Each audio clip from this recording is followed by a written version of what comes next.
この動画はアニメタコピーの現在を視聴した人または原作履修済みの人向けの動画です。どうもそれです。皆さん2025年夏アニメ楽しまれておりますでしょうか？今回はタコピーの現在というヤバ作品についてお話ししていきます。ただしですね、解説とかしません。これは僕がただひたすらに感想を喋る動画です。皆さんはそれを聞きつつわかるわかるとうなずくか、なるほど私とは違う感想だね、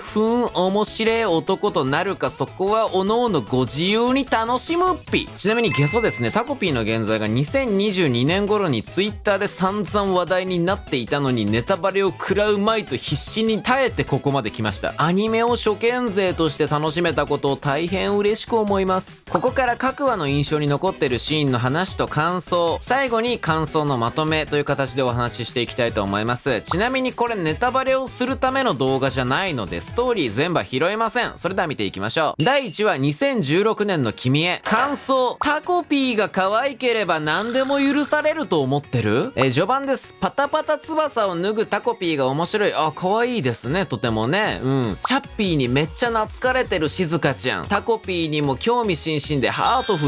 フル。でですね、きっとものすごい笑顔にしてみせるっぴーって言葉が響いて頬に血が通って、また明日って笑った静香ちゃんからのボロボロの静香。この作品ってそういう感じなんだってここで初めて察するわけですね。心配になったタコピー短い足で頑張って静香ちゃんの家へ向かうこのシーンは可愛いんですけれども、たどり着いたらこれ、なんでこんなひどいことするんですか？タコピーも汗が噴き出してました。死んだ？なんでこっちが聞きたいよね、そんなのね。場面変わって体育館裏のシーンですね。このシーンが個人的にかなりきつくて、なんかそこまでやるんだって思ったんですよね。対話を試みたタコピーに対してマリナちゃんがむき出しの悪意と暴力で答えて、タコピーが知らなかった感情を初めて感じるんですね。で、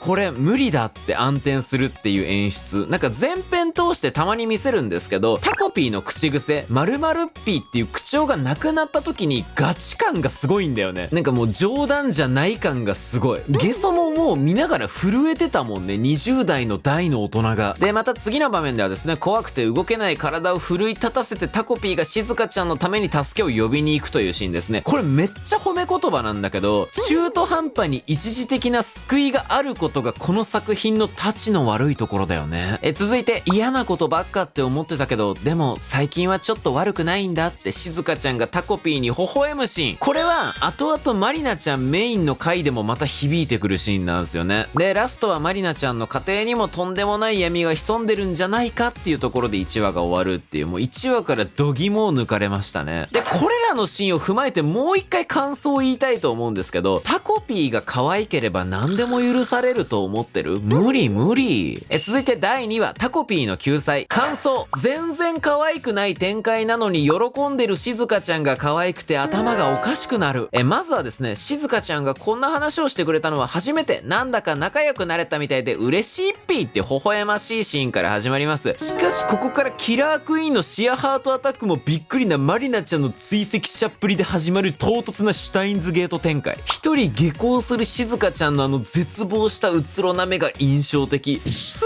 ぐこうやって視聴者の心をえぐってくるこの作品。そこから場面変わりまして、林の中で静香ちゃんをマリナちゃんが罵倒するシーンなんですけど、言葉一つ一つが地獄すぎて、子供を噛んで保健所送り、死んだに決まってんじゃんバーカ、お前にはパパもいない、優しいママもいない、友達もいない、心配してくれる人もいない、唯一同類のドブ犬も死んだ、ねえお前も死んでよ、おしまいです。このアニメ本当に表現に容赦がないよねって思ってたら、今度こそ僕が助けるピーって振りかぶったカメラで音がぐちゃっていう音で、もうトラウマになっちゃうよねこのシーン。ここ本当に時間が止まりましたね、見てて。タコピーが冷や汗吹き出すじゃないですか。もうこっちも冷や汗止まんなかったもんね。そんなすごい緊張感のあるシーンなのに、静香ちゃんが目をキラッキラさせながら、すごい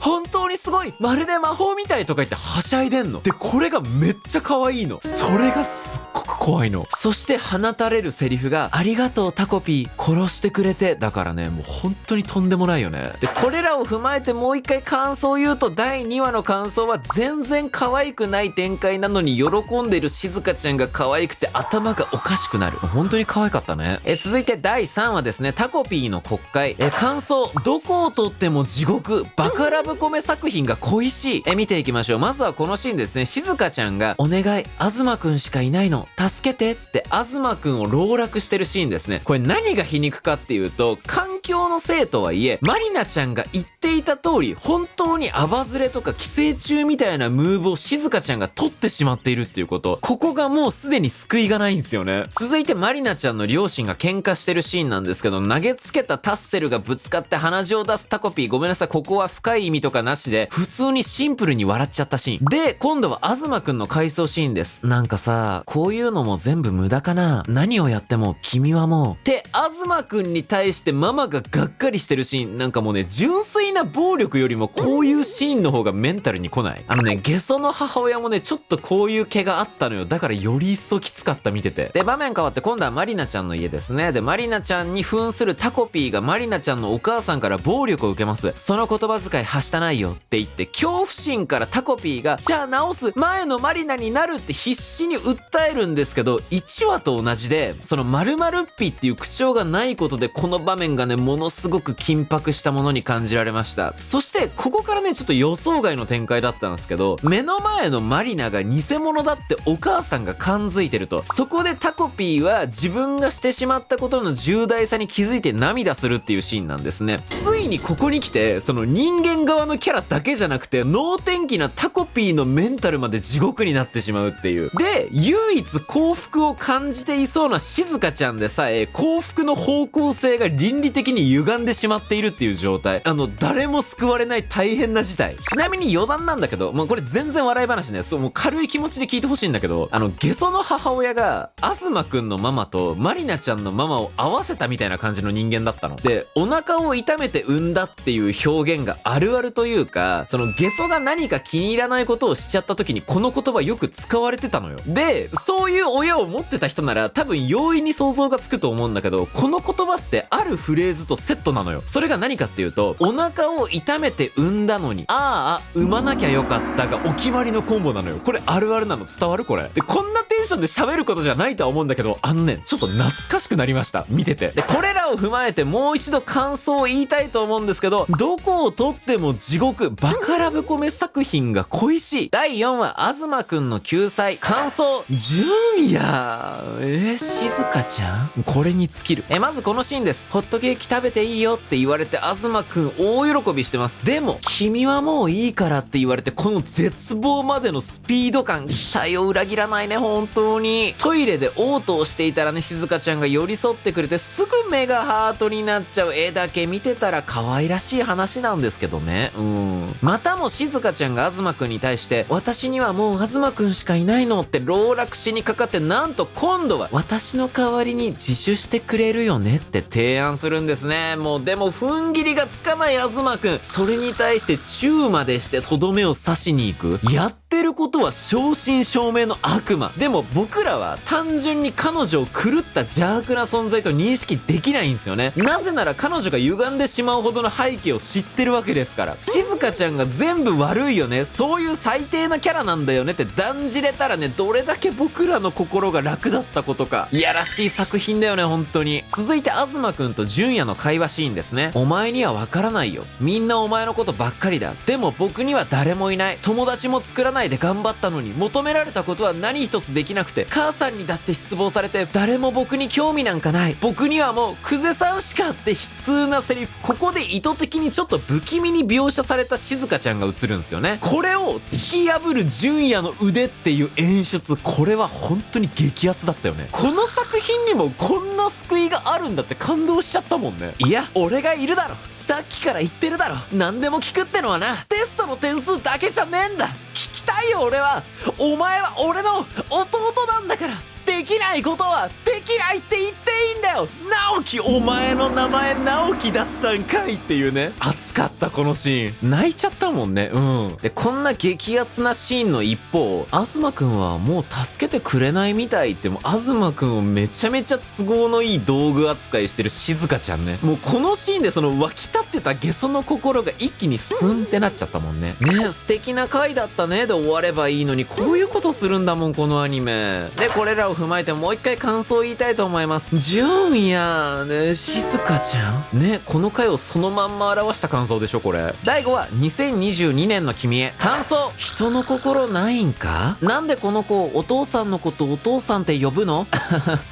それはよくわからないな。早速メンタルがやられるシーン。しかもここね、お父さんに会いに行くその旅行中の静香ちゃんの服ってずっと小綺麗なのに、現実を突きつけられた場面では小汚い服になってるんですよね。この夢から覚めちゃった感、本当に辛かった。でこの流れでタコピー、人間を捕まえて胃の中を調べる道具出してわかんないピーっていうやりとりがあったんですけど、この作品が連載されていた2022年当時、僕必死にそのネタバレを踏まないように頑張ってたんですよ。でもツイッター上ではタコピーのネットミームで溢れ返ってたんですね、マジで。その時にわかんないピってめっちゃ出回ってたんですよ、ツイッター上で。ついに本家本元のわかんないピが見れたんだって感動しました僕。タコピーももう助けてくれないんだ、じゃあもういいやって。結局静香ちゃんにとってタコピーも利用対象でしかなかったっていうシーンから物語が急展開。なんとかつてタコピーはマリナちゃんを幸せにしようとしていたんですね。で未来のマリナちゃんの悲惨なこと。しかもこの未来において東くんもね、その心の闇がそのまんまなんですよね。本当にどこにも救いがない。しかしね、ほっこりシーンも一応ありまして、なんていうかさ、最近はちょっと悪くないよって微笑んだマリナちゃんとかね。あのシーンは幸福度高かったんですけど、その元々の幸福度が低すぎて、この作品一向にマイナスのままなんだよね。でこの後ですね、マリナちゃんと東くんの初々しい帰り道から一転、高校生の静香ちゃんが転校してきたことでまたも地獄の展開。マリナちゃんがママにブチギレられてる一方で、東くんと静香ちゃんはイチャイチャ。しかもこの時の静香ちゃんの魔性の女感がすっごい単純なねラブコメのヒロインだったらそれもエッチだよねっていうところ、このアニメではそんなこと言ってる場合じゃないもんね。髪を引っ張られてごめんなさいって謝るマリナちゃんの演技がドン引きするぐらいリアルで、ゲソはこのアニメでこのシーンが一番演技のクオリティが高いと思いました。ちなみにね、何をもってリアルだったかっていうと、ゲソが小さかった頃に、さっきもちょっと話したんだけど、母親に髪の毛を引っ張られて罵声を浴びせられている姉、めっちゃ記憶に残ってるんだけど、この姉が発してたその泣いている声のまんまだった、マジで。だから本当にすげえ演技だなって思ったのと同時に、どうやってこの演技を研究したんだろうって思った。あまりにリアルすぎて。でこの後のシーンでタコピーがなぜ静香ちゃんと出会ったかっていう謎が解けて、マリナちゃんも自ら命を絶つっていうバッドエンドになるんですけど、この死に際に名前をつけるならタコピーとかってちょっと笑ってるのがね、切ないっすよね。あと根底にあるセンスが静香ちゃんと近しいんだっていうことが分かるシーンでしたよね。ここすごく印象的でした。でラストでは結局静香ちゃんとマリナちゃんってどっちが悪なのかなっていうのが分からなくなったタコピーで5話が終わりました。こんなに最終話が気になる引きなかなかないよね。こっからどうすんのっていう。でこれらを踏まえてもう一度感想を言いたいと思います。人の心ないんか。本当に誰も幸せになってなかったもんね。一見東くんが静香ちゃんと再会して幸せになっているように見えるんだけど、これから先彼に待っているのは依存して搾取されるだけの人生だからね。やっぱりその4話みたいに純也と対話することが重要だったんだなって再認識できる回でした。そして最終話、2016年の君たちへ。感想、よくこんな爽やかな終わり方にできたね。正直最終話は全部のシーンが神だったから、なんか丁寧にシーンを拾おうとすると内容を全部紙芝居方式で説明するファスト映画みたいになっちゃうんですよね。だからさらっと拾っていきます。まず初っ端から名シーン。それでも3人で遊べて楽しかった。生まれて初めてあんな学校が楽しみに思えた。それは友達だったからだ。お前は脳天気でバカでゴミだけど優しい。使えないどうしようもない脳なしの僕にすごいって言ってくれた。だからありがとうって言いに来たんだ。はいもう神、はいもう神。なんかここ作品全体にとってすごく重要な気づきとなるセリフがあった気がするんですよ。独りよがりでクゼさんを助けようとして何もできなかった、きっと助けてあげようなんて思うのが違ったんだっていう、これものすごく大事なセリフですよね。静香ちゃんを下の人間だと決めつけて心の安寧のために利用しているわけですから、そもそもこの前提って対等じゃないその関係ではダメだったよねっていう話ですよね。あと地味にね、純也がバイトクビになったとかいうクソ重い情報が出てるんですよね、ここの会話。純也の4話の神がかったムーブを見たからこそきつかったこの情報。場面変わって保健所の人にも手をかけようと考える静香ちゃんに対してどけないっぴーって立ちはだかるタコピー。ここでね、初めて静香ちゃんとぶつかり合おうとするわけですよ、タコピーが。でこれに対して静香ちゃんはねえ、こういうこと誰に言えばよかったの、誰も私のことなんか見てなかったじゃん、一体どうすればよかったってお前言ってんだよって返すわけですよ。みんなさ、このシーン見てるときさ、自然と眉間にシワ寄ってこなかった？もうゲソもうさ、眉間にシワの跡できるんじゃないかってぐらいすごいシワ寄ってたよマジで。これどうしたらいいんだろうって画面の前で心の中であたふたしちゃってさ、眉間のシワすごかったマジで。ここで最終的にタコピーの口から出る結論っていうのが、幸せにしてあげようとかきっと喜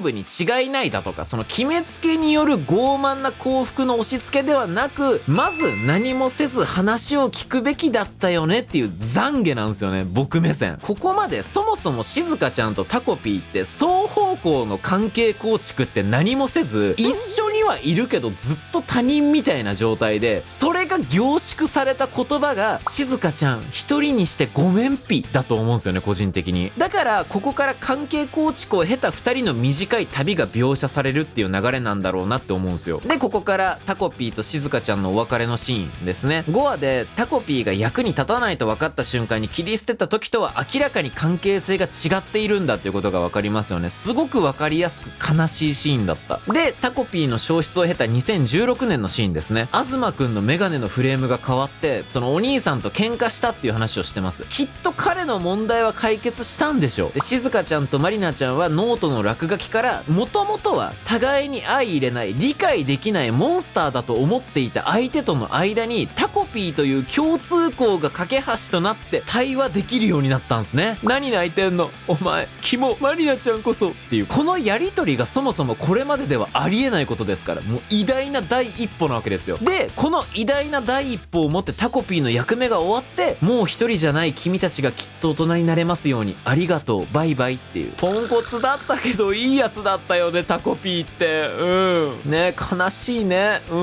でそこからですね、エピローグというか時間経過して2022年です。チャッピーは老犬になりまして、まりなちゃんと静香ちゃんが2人で買い物をしてます。これだけでとんでもない救いなんだよね、ここまでを見てきた視聴者にとって。一気に2人の未来が救われてるお得なシーン。2人分の幸福で一度で二度美味しい。ただね、まりなちゃんのほっぺたにやっぱり傷はあるんですよね。そんな何もかも解決するような魔法みたいな展開はないですよっていうのがいかにもこの作品らしい。でまりなちゃんが蹴ったのを静香ちゃんがさっとこうかわしてるシーンが印象的で、このカットだけで2人が今気の置けない仲になっていると分かるっていう、ものすごく好きなシーンですねこれ。でこれらを踏まえてもう一回感想を言うんですけど、よくこんな爽やかな終わり方にできたね。本当にありがとうございます。こんな爽やかに終わらせてくれて僕の心が救われました。ここからはですね、全体を通しての感想のまとめについて喋っていきたいと思います。対等に隣に並んでくれる相手がいればバッドエンドにはならないよっていうオチだったと解釈してます。東くんで言えば純也がそうだし、最終的には静香ちゃんとまりなちゃんが双方向にそうなってたっていう。でラストでまりなちゃんの蹴りを静香ちゃんがかわしてるシーンっていうのがそれを綺麗に示してると思ってて、一方的に蹴られるサンドバッグであるとか、互いに見上げたり見下したりするような関係性、あるいは片方が依存するような不統合の関係性では到達できなかった未来がこのラストのシーンっていうことで、結局まりなちゃんの方の傷跡はちゃんとあるわけで、ベストではないけどベターな未来っていうオチ。この作品らしさがブレない感じが好きみたいな。ていうかあんな人の心がない展開をしておいて、もし最後ハッピーな終わり方にしてもらえなかったらもう暴動が起きてたところだよ。危ない危ない。全編通して刺激的なシーンが多かったんですけど、アニメでも映画でもいいんですけど、いっぱい見てるとこの手の作品って見てて冷める瞬間ってありませんか皆さん。なんか自分にとってこの作品って物語が面白いんじゃなくて、唐辛子とかハバネロとかシュールストレミングみたいな刺激物への好奇心を煽ってるだけなんじゃないかって認識しちゃうこと、ゲソはたまにあるんですよ。作品を見ていて、作品に必要不可欠ではない刺激物が目を引くためだけにただ添えられているって感じた瞬間に萎えちゃうことってたまにあるんですけど、少なくともゲソはこの作品に対して容赦はないけど大げさではない表現っていう風に感じたので、最終話まで没頭して楽しむことができました。で、漫画にはないアニメならではの点として声の話をしたいんですけど、僕と同世代か僕よりちょっと上の世代ぐらいですかね、そのあたりからするとタコピーの声優の間宮くるみさんといえばハム太郎なんですよ。これが個人的にタコピーの純粋さの根拠としてめっちゃ強かったんですよ。声のイメージってすげえんだなって思いました。あと5話の話でもちょっと触れたんですけど、母親の暴力に対してごめんなさいごめんなさいって謝ってるマリナちゃんの演技、これ小原好美さんっていう方なんですけど、そのドン引きするレベルでリアルな悲痛さだったから、このシーンだけで画面に釘付けにしてしまうようなとてつもない緊迫感をまとった素晴らしい演技だなって思いました。僕はこのシーンが一番印象に残ってます。以上タコピーの現在の感想でした。皆さんが印象に残ってるシーンもぜひコメントで教えてください。ちょっとでも面白いと思った方はチャンネル登録と高評価お願いします。全然面白くなかったっぴーっていう方はチャンネル登録と低評価でも押しといてください。それではご視聴ありがとうございました。バイバイ。